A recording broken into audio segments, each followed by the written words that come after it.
지난 금요일 30일 한국 펜싱 남자협회 단체 대표팀이 중국을 꺾고 동메달을 획득했습니다. 남자협회에서 단체전은 사상 처음 올림픽 메달이라고 합니다. 마지막 주자 박상영 선수는 5년 전에 리우 올림픽을 떠올리게 하지요. 리우 올림픽 5년 전으로 들어가면 10대 14로 뒤지고 있었던 이 박상영 선수는 잠시 쉬는 틈을 이용해서 할 수 있다, 할 수 있다, 할 수 있다라는 말을 계속 디내었고 그것이 카메라에 포착이 되었습니다. 그래서 그는 할 수 있다, 할 수 있다 10대 14로 뒤지고 있는 그런 상황에서 계속 경기를 치러서 결국은 거기서 5점을 연달아 획득하면서 15대 14의 짜릿한 역전을 이루어서 금메달을 딴 기억을 우리가 합니다. 우리 인생도 어쩌면 계속 뒤처지는 점수 때문에 계속 도저히 이 경기는 희망이 없어. 이번 인생은 답이 없어. 안 보여. 마치 캄캄함 속에서 좌절스러운 그런 상황을 겪는 그런 것을 만날 수도 있습니다. 하지만 우리가 믿는 하나님은 그의 자녀들을 그 캄캄함 속에 어둠 속에 두지 않으십니다. 이스라엘이 이제 멸망하기 한 30년, 40년 전 정도에 이사야가 이 글을 쓴 거예요. 이사야서를 쓴 거예요. 바벨론으로 끌려갈 때 이제 30년, 40년 후에 그들은 바벨론으로 끌려가겠는데 아마 그들은 모든 것이 끝났을 것이라고 생각할 것입니다. 도저히 출구도 어떤 소망도 보이지 않는 캄캄함 가운데 있을 것이라고 그들은 느낄 거예요. 그리고 그 어디에도 하나님은 없을 것이라고 느낄 거예요. 하지만 하나님은 그 시간에 사실은 그들 모두를 품고 계셨던 거예요. 이스라엘이 하나님을 배반하고 하나님 대신에 우상을 선택했지만 하나님은 그 아픈 가슴을 간직한 채 여전히 그들을 가슴에 품고 계셨습니다.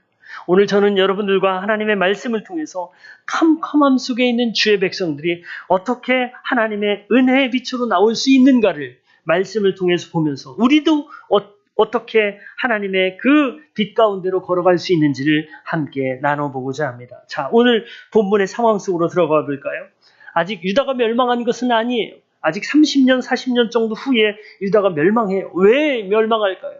유다가 멸망하는 이유는요. 하나님이 그들을 심판하기로 작정하셨기 때문에 유다는 멸망합니다. 그들이 우상 숭배로 인해서 그들은 멸망하고 바벨론으로 끌려갑니다. 그들이 바벨론으로 끌려갈 때 그들은 어떤 생각이었을까요? 아마 그들은 하나님의 능력을 의심할 거예요. 하나님 정말 능력이 있는 분이에요? 하나님 능력이 있는 분이라면 왜 우리나라를 이렇게 멸망하게 하고 이렇게 우리나라를 힘들게 합니까? 라고 하나님의 능력에 대해서 의심할 거예요. 그리고 포로 생활에 대해서 절망할 거예요. 어떻게 보면 캄캄한 동굴 속에 있는 것 같은 그런 느낌일 거예요. 하나님, 도대체 하나님 어디에 계신 거예요? 라고 질문할 수 있습니다. 자, 포로로 끌려간 것처럼 절망스럽고 사방이 캄캄할 때 여러분이 그런 상황을 만났다고 했을 때 여러분은 어떤 생각이 드시겠습니까? 우리 한번 17절 한번 합독해서 읽어볼까요? 자, 우리 48장 17절 아까 읽었던 17절 시작. 주 너희 속량자 이스라엘의 거룩하신 분께서 이르시기를 나는 주 내 하나님이다. 내게 유익하도록 너를 가르치며 내가 마땅히 걸어야 할 길로 너를 인도하는 하나님이다 하셨다. 아멘. 오늘 17절에는 굉장히 특이한 장면이 나오는데 그것은 뭐냐면 연속해서 하나님이 자신의 정체를 말씀하고 있다는 거예요. 주 너희 속량자 이스라엘의 거룩하신 분 나는 주 내 하나님이다. 너를 인도하는 하나님이다. 하나님이 자기의 정체성을 계속해서 5번이나 연속해서 이렇게 말씀하셔요. 자, 오늘 말씀해 보니까 사실은 하나님은요, 이스라엘을 외면했던 것이 아니라 계속해서 그들과 함께 하시고 계속해서 그들을 가슴에 품고 계시고 계속해서 그들을 인도하셨던 거예요. 앞으로 이들은 이제 징계받아서 포로로 끌려가겠지만 어쩌면 그들이 원망하고 하나님을 의심하겠지만 사실은 하나님께서 내가 너희와 함께 한단다. 내가 너희 가운데 있단다. 내가 너희를 품었단다. 라고 말씀하시는 그런 장면이에요. 여러분, 우리도 때로는요, 우리도 고난을 당할 때 그런 느낌을 들지 않습니까? 하나님 도대체 어디에 있는 거예요? 하나님 정말 능력이 있는 겁니까? 전능하신 분이라고 하면서 왜 저의 삶은 이렇게 고난 가운데 밀어넣는 겁니까? 왜 캄캄함 속에 저를 던져 넣으시는 겁니까? 라고 생각되지 않습니까? 그런데요, 하나님께서는 우리를 떠나지 않으신다. 한순간도 우리를 버리지 않으셨다라고 말씀하십니다. 그리고 우리를 인도하신다. 어떻게 인도하시는지 우리 21절 한번 다 같이 읽어볼까요? 자, 시작. 주님께서 그들을 사막으로 인도하셨으나 그들이 전혀 목마르지 않았다. 주님께서는 바위에서 물을 내셔서 그들로 마시게 하셨고 바위를 쪼개셔서 물이 솟아나게 하셨다. 아멘. 여러분, 사막이 어떤 곳이에요? 물이 하나도 없는 곳이에요. 사막에 걸어가다가 탈진해서 죽는 사람들, 또 사막에서 걸어가다가 탈진해가지고 이상한 걸 보고 그냥 거기서 죽는 그런 사람들이 얼마나 많이 있습니까? 그런데 그 사막에서 목이 마르지 않게 하신 거예요. 그 사막에서 바위를 쪼개서 물을 내주신 거예요. 하나님이 그렇게 이스라엘 백성들을 그렇게 구원하시고 인도하셨던 거예요. 그 하나님께서는 우리들에게도 마찬가지로 광야의 길을 걷고 있는 여러분들에게, 사막의 길을 걷고 있는 여러분들에게 바위를 쪼개서 물을 내시고 목마르지 않게 하실 수 있는 그런 하나님이시라는 거예요. 오늘 이 하나님께서 왜 이스라엘 백성들을 그 사막 가운데 목마르지 않게 하셨을까요? 왜 바위를 쪼개서 물을 주셨을까요?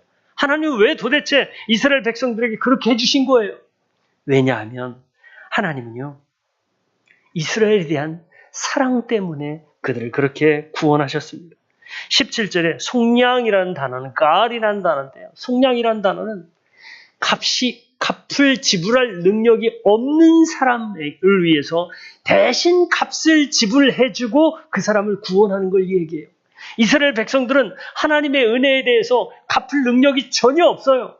그냥 사막으로 가라니까 그냥 사막으로 간 것뿐이에요. 근데 그 갚을 능력이 없는 이스라엘 백성들을 위해서 하나님이 친히 값을 지불해서 그들을 구원하신 거예요. 왜요? 사랑 때문에 구원하신 거예요. 여기서 가알이라는 단어, 속량이라는 단어, 구속자 비슷한 단어인데요. 이것이 이사야서에만 몇 번 쓰이냐면 13번이나 쓰여요. 그만큼 하나님께서 너희는 갚을 능력이 없잖아. 그런데 내가 대신 갚아주고 너희를 인도할게. 너희는 힘들잖아. 내가 대신 갚아주고 너희를 구원할게. 내가 너희를 대신해서 내가 죽을 거야. 너희를 대신해서 내가 희생할 거야. 그리고 너희를 구원할 거야. 라고 하나님이 말씀하시는 거예요. 여러분, 우리도 역시 마찬가지로 그런 마찬가지 아닙니까? 우리도 어떤 구원받을 만한, 구속받을 만한 아무런 자격이 없습니다. 이 땅에서 우리가 선행을 한들 얼마나 하겠습니까?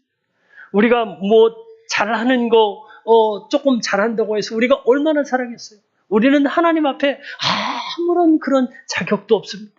하지만 하나님께서 자격 없는 우리를 사랑하셔서 우리를 구속하셨어요. 우리를 구원하셨습니다. 예수님을 보내주셔서 우리가 아직 원수 되었을 때 예수님을 보내주셔서 예수님이 십자가에 달리심으로 우리의 모든 죄를 용서하시고 우리의 모든 죄의 값을 다 치르고 우리를 구원하셨어요. 이것이 바로 하나님의 사랑입니다. 그래서 하나님은 사막을 지날 때 늘 함께 하셨던 것이고 사막에서 목마르지 않게 하셨던 거예요. 제가 작년 여름에 우리 목사님들과 함께 자전거를 탔는데요. 그날은 너무 더운 날이었어요. 근데 너무너무 더운 날인데 우리 3명의 목사님, 삼총사 목사님이 자전거를 탈 때 항상 제가 여름이면 이 냉동실에 물을 얼려놔요. 그래가지고 냉동실에 이 물을 3통을 이렇게 조그만 거 3통을 딱 얼려놨어요. 그리고 아침이 되니까 이제 이 얼음물이 됐잖아요. 얼음이 됐잖아요. 세계가 얼음이 돼가지고 그거를 오랫동안 유지하는 방법은 신문지로 싸는 거예요. 신문지로 3개를 둘둘둘둘 말아가지고 각자 이제 하나씩 3개를 둘둘둘둘 말아가지고 제 가방에 넣었어요. 그리고 이제 자전거를 타는 거예요. 그리고 이제 이 분당에서부터 쭉 한강으로 가가지고 저기 안양으로 가서 저기 또 이제 과천으로 가서 이제 그렇게 이제 한 바퀴 돌아오는 거예요. 그게 자전거 타는 사람들은 그걸 트라이앵글이라고 해요. 트라이앵글. 그래가지고 언덕도 막 급격한 그런 언덕이 있고 또 평지도 있고 내리막길도 있고 근데 저쪽 이 안양에서 쭉 올라와가지고 과천 쪽으로 올라오다 보면 언덕 올라갈 때는 너무너무 힘이 드는데 거기가 뭐 거의 뭐 이화령 고개 정도는 아니지만 힘들어요. 몇 킬로 정도 돼요. 언덕 계속 그 중간중간에 쉬기도 하고 그러는데 그 언덕에 딱 올라서기만 하면 분당까지 쫙 내려가는 길만 있어요. 그러니까 얼마나 좋아요. 그런데 그 언덕 올라가기까지 너무너무 힘든 거예요. 근데 저희가 그때 가가지고 가는데 물이 다 떨어진 거예요. 3명이 다 물이 떨어졌어요. 얼마나 더웠는지 점심 때 물을 다 먹고 그 식당에서 물을 가득 채워가지고 했는데 그 물까지 다 떨어진 거예요. 근데 제가 그때 짜잔 그러면서 그 얼음물을 딱 꺼내는 거예요. 근데 놀라운 사실은요. 그 떼약볕에서 그렇게 탔는데 그렇게 이제 거의 뭐 하루 종일 탔는데 그때까지 얼음물이 남아있는 거예요. 그러니까 이 목사님들이 저는 알고 있었지만 이 목사님들이 완전히 사막에서 오아시스를 만난 거예요. 물이 다 떨어져 있는 상태에서 지금 목이 말라가지고 지금 편의점도 못 찾고 있는 그 상황에서 제가 짜잔 그러면서 얼음물을 딱 꺼냈더니 이 목사님들이 와 이게 복음일세 그러면서 얼마나 시원하게 먹었는지 그 이후로 얼음 담당은 제가 됐어요. 그래서 요즘도 지난번에도 저기 충주댐에 자전거 타러 갈 때도 제가 충주댐에 그 얼음물 가지고 가가지고 정말 유용하게 그렇게 잘 먹었습니다. 여러분 정말 떼약볕에서 사막을 지날 때 그런 얼음물과 같은 시원한 물을 마신다는 건요. 정말 너무너무 대단한 거예요. 사막에서는 그런 걸 찾을 수가 없어요. 중동 지역에는 그래서 물이 항상 귀한 거거든요. 근데 하나님께서 이스라엘 백성들을 그렇게 목이 마르지 않도록 시원하게 그렇게 인도해 주셨다는 거예요. 그들에게 물을 주셨다는 거예요. 왜요? 사랑 때문에. 하나님 우리를 그렇게 사랑하신다는 거예요. 여러분, 그래서 우리는 우리를 사랑하시는 하나님이 누구신가를 알아야 되는 거예요. 우리를 사랑하시는 하나님을 믿어야 되는 거예요. 아, 하나님 우리를 버리시는 분이 아니구나. 우리를 사막 가운데로 보내셨지만 그 사막에서 우리를 완전히 포기하신 분이 아니구나. 그 가운데서 우리를 인도하시는 분이시구나를 알아야 되는 거예요. 여러분은 하나님을 어떻게 알고 있습니까? 여러분은 하나님을 어떻게 믿고 있습니까? 저 멀리 나를 고통 가운데 던져두고 상관 않고 팔짱 끼고 계시는 분으로 혹시 알고 있습니까? 아니면 하나님 능력이 없으신 분이네요. 역시 제가 그렇게 하나님께 기대하지 않았습니다. 라고 이야기하고 있나요? 여러분, 우리는요, 하나님의 능력을 알고 믿고 의심하지 말아야 합니다. 자, 이스라엘 백성들이 징계를 받고 포로가 된 이유가 뭘까요? 바로 그 이유는 그들의 죄 때문이었습니다. 우리 18절, 19절 한번 다 같이 읽어볼까요? 시작. 내가 나의 명령에 귀를 기울이기만 하였어도 내 평화가 강같이 흐르고 내 공의가 바다의 파도같이 넘쳤을 것이다. 내 자손이 모래처럼 많았을 것이며 내 몸에서 태어난 자손도 모래알처럼 많았을 것이며 그 이름이 절대로 내 앞에서 끊어지거나 없어지지 않았을 것이다. 아멘. 그들이 징계받는 이유는 죄 때문이었습니다. 하나님의 명령에 귀를 기울이지 않았기 때문이에요. 여러분, 하나님의 명령에 그들이 귀를 기울였다면 어떻게 되었을까요? 그들은 바벨론의 포로로 끌려가지 않았을 거예요. 세상에 수많은 이야기들이 있습니다. 엄청나게 많은 이야기들이 매일 쏟아집니다. 그 중에서 우리가 가장 들어야 할 이야기, 귀를 기울여야 할 이야기는 무엇일까요? 바로 하나님의 명령입니다. 하나님의 말씀입니다. 그들이 들었더라면 어떻게 됐을까요? 그들이 들었더라면 평화가 강같이 흘러요. 공의가 바다의 파도같이 넘쳐요. 자손이 모래알처럼 많아요. 그리고 그들의 이름이 하나님 앞에서 끊어지거나 없어지지 않습니다. 반대로 생각하면요, 하나님의 말씀을 듣는 자는 이런 축복을 받게 된다는 거예요. 평화가 강같이 흐르고 공의가 바다의 파도같이 넘치고 자손들이 모래알처럼 부흥하고 그 이름이 하나님 앞에서 끊어지지 않는 축복. 이런 모든 축복들을 여러분들과 여러분의 가정이 다 받으시기를 소망합니다. 언제 그런 일들이 일어날까요? 하나님의 말씀에 귀를 기울일 때 그런 일들이 일어나요. 예수님은요, 말씀을 듣는 자는 살아나리라 라고 예수님이 말씀하셨습니다. 여러분, 하나님의 말씀을 듣는 사람은요, 하나님의 평화, 하나님의 공의, 이런 내적인 축복을 받을 뿐만 아니라 자손이 형통하고 이름이 끊어지지 않는 그런 외적인 축복도 함께 받게 됩니다. 축복의 내용을 들으니까 한 사람이 생각나지 않습니까? 바로 축복의 조상 아브라함입니다. 아브라함은요, 하나님의 명령을 따랐습니다. 하나님의 명령에 순종합니다. 그러자 범사에 형통한 일들이 일어납니다. 그리고 자신과 자손들이 복을 받게 됩니다. 아브라함의 복은요, 지금도 그 말씀을 따르고 지키는 자들에게 동일하게 주어지는 하나님의 축복입니다. 그래서 이 세상의 수많은 이야기들 중에서 우리가 가장 들어야 될 이야기는 무엇입니까? 가장 들어야 될 이야기는 바로 하나님의 말씀과 명령입니다. 우리 한번 따라서 해볼까요? 하나님과 말씀과 명령을 듣자. 아멘. 하나님의 말씀과 명령을 들어야 돼요. 그래서 성도들은요, 하나님의 말씀을 먹고 자라요. 믿음도 바로 들음에서 나는데 그 들음은 하나님의 말씀으로 말미암는 거예요.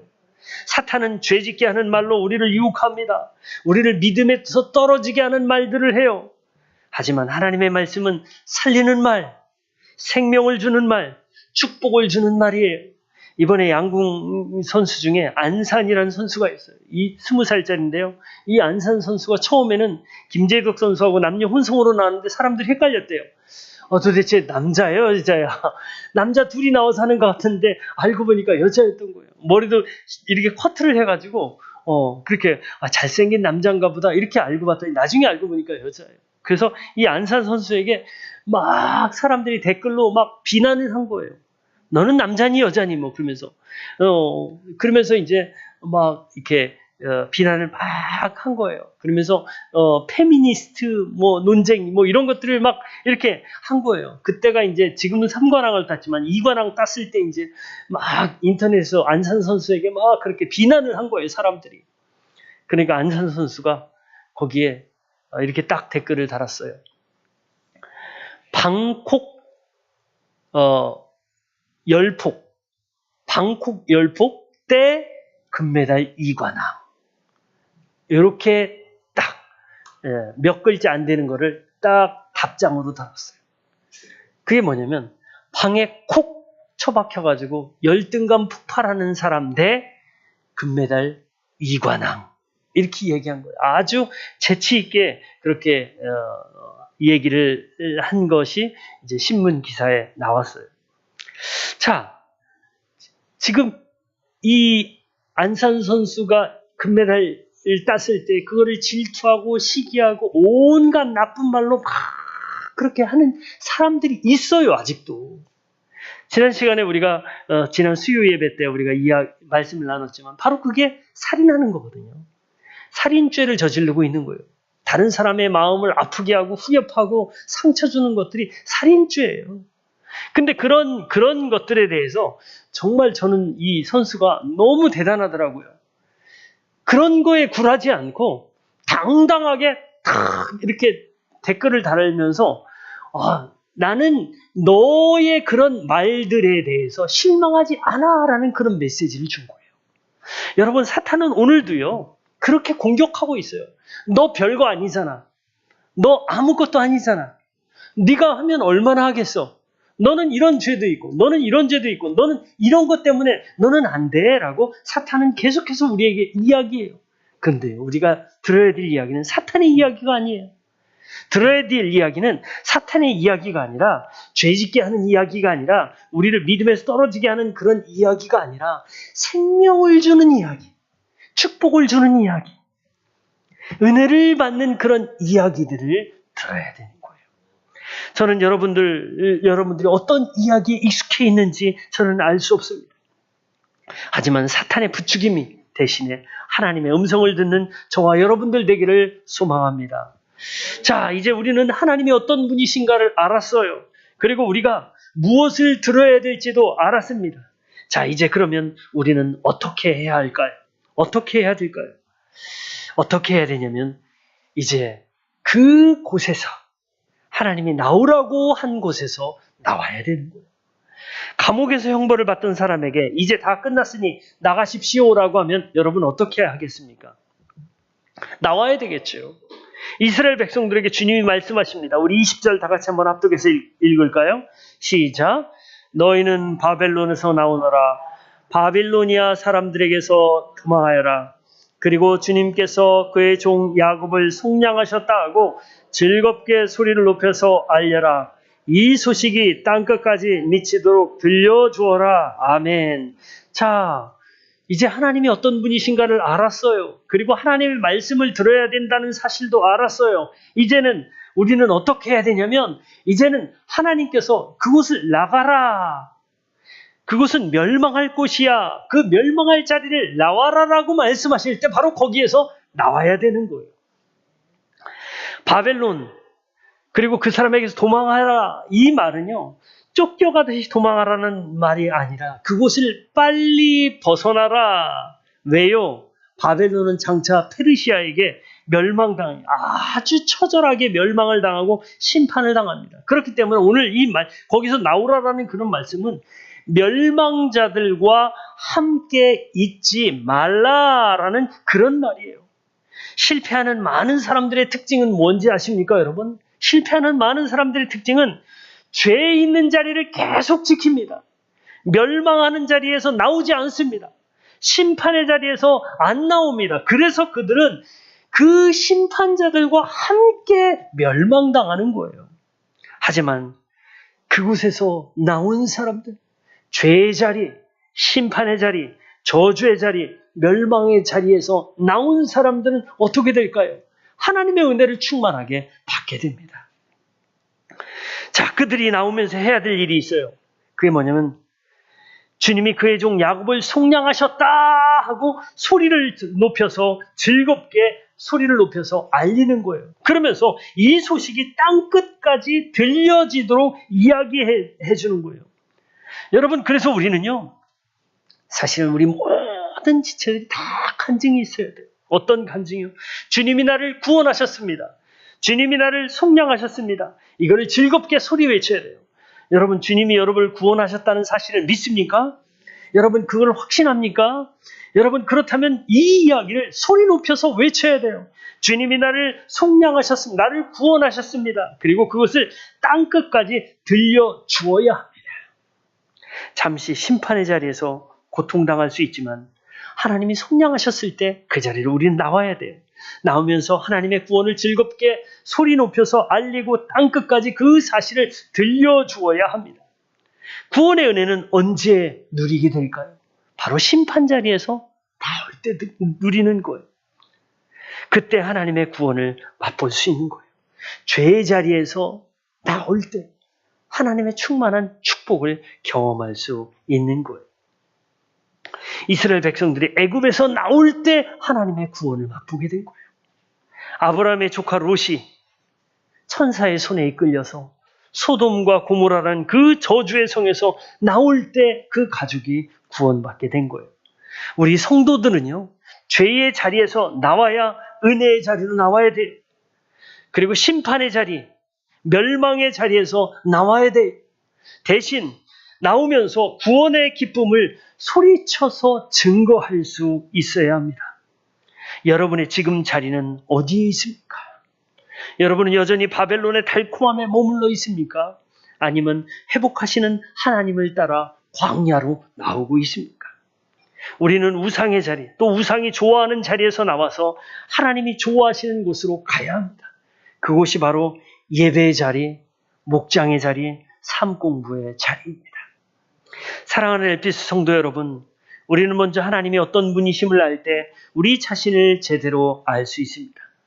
그리고 하나님이 우리에게 말씀하실 때 우리는 사탄의 음성이 아니라 하나님의 음성을 들을 수 있어야 합니다. 그리고 결정적으로 거기서 나오라라고 말씀하실 때 우리는 죄의 자리, 심판의 자리, 사탄이 역사하는 자리에서 나와야 합니다. 오늘 우리는 우상이 아닌 하나님의 음성을 들으며 축복의 자리에서 하나님의 은혜와 축복을 마음껏 누리는 저와 여러분들 되기를 소망합니다. 우리 시간 합심해서 기도할 텐데요. 하나님, 때로는 어둠 속에 캄캄함 가운데 있는 것처럼 느낄 때가 있지만 하나님, 제가 하나님을 알게 하시고 하나님의 능력을 믿게 하시고 또 하나님께서 베풀으신 그런 은혜들을 기억하며 하나님의 말씀에 귀를 기울이고 그 죄의 자리에서 나오게 하여 주시옵소서라고 우리 함께 합심해서 기도하겠습니다.